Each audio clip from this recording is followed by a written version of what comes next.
After spending what felt like an infinite number of hours chopping down vines, clearing up trellises, and moving a very heavy 10-year-old fruit tree in the scorching low desert of Arizona, I was still nowhere close to being done. The garden feels so huge right now. I don't remember the last time I was able to just walk down the center. I don't remember the last time. It feels so good to be right here right now.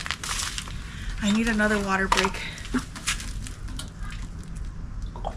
I feel like it's important for me to share this part of serendipity because this is the worst it's going to look throughout the entire year. The temperatures are so extreme that it kills off the vegetable garden. And at first, I found a lot of gardeners that had much cooler weather than I do here. And so whenever I would see their gardens looking very lush and beautiful, I would look at mine and feel so bad about it because it was very crispy, it was very fried, I was having trouble keeping anything alive.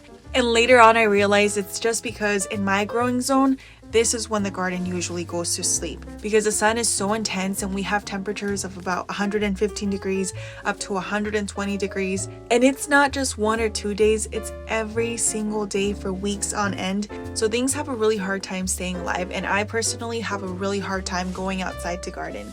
When I was first beginning to garden, I would try and just power through and work through some of the heat, and I feel like that was one of the dumbest things I could have done because I put myself in a lot of dangerous situations where I started feeling the effects of heat exhaustion. And heat stroke can be very prevalent here in the low desert during the summertime. So working outside, especially for extended periods of time, is not recommended. And even now, as I'm editing this footage, I'm in disbelief at how I was working outside. So my advice for gardeners in the low desert during the summertime would be take care of yourself, give yourself a break, and then get ready for the fall garden. That's when you can go outside and enjoy all of the beautiful weather.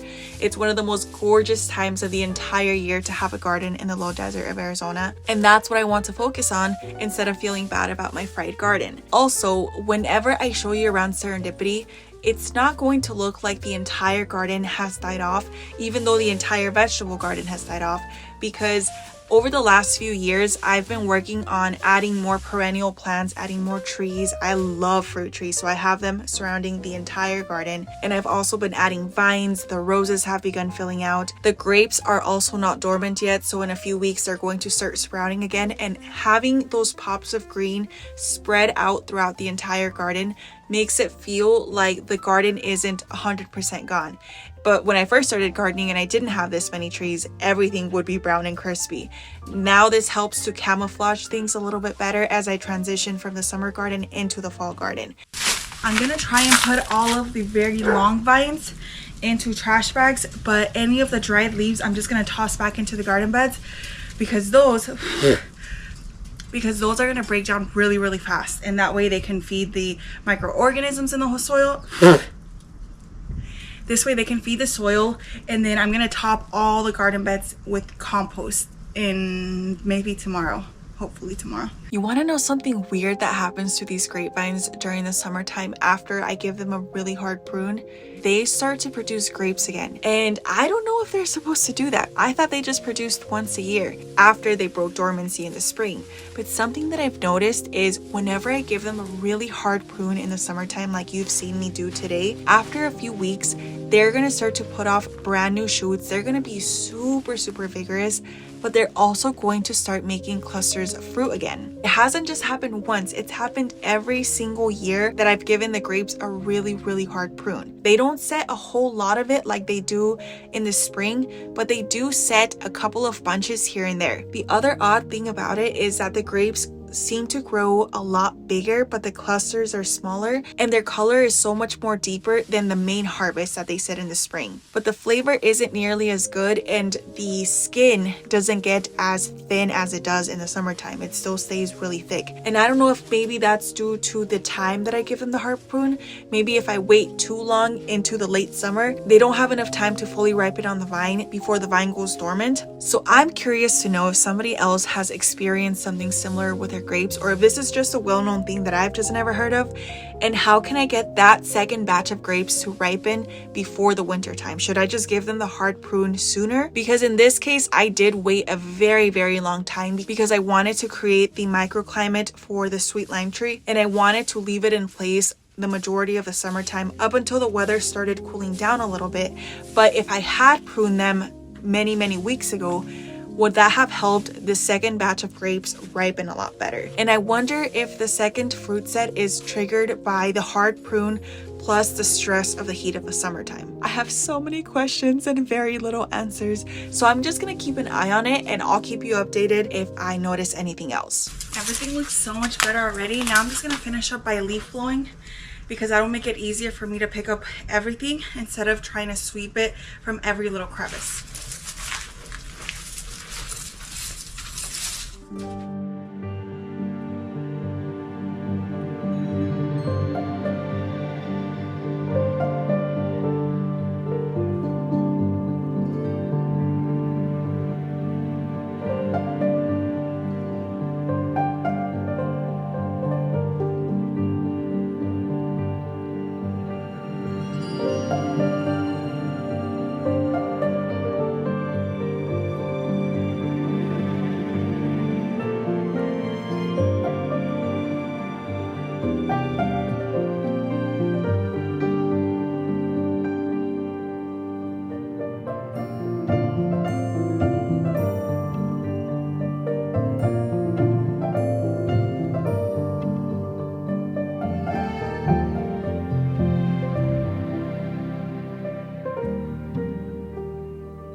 Everything looks so clean, and then I realized that I have so many dried leaves up here that in a few days, if I don't get them down, there's gonna be a mess all over the floor and it'll be like I never even cleaned in the first place. So let me take care of that first.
Looks so much better already.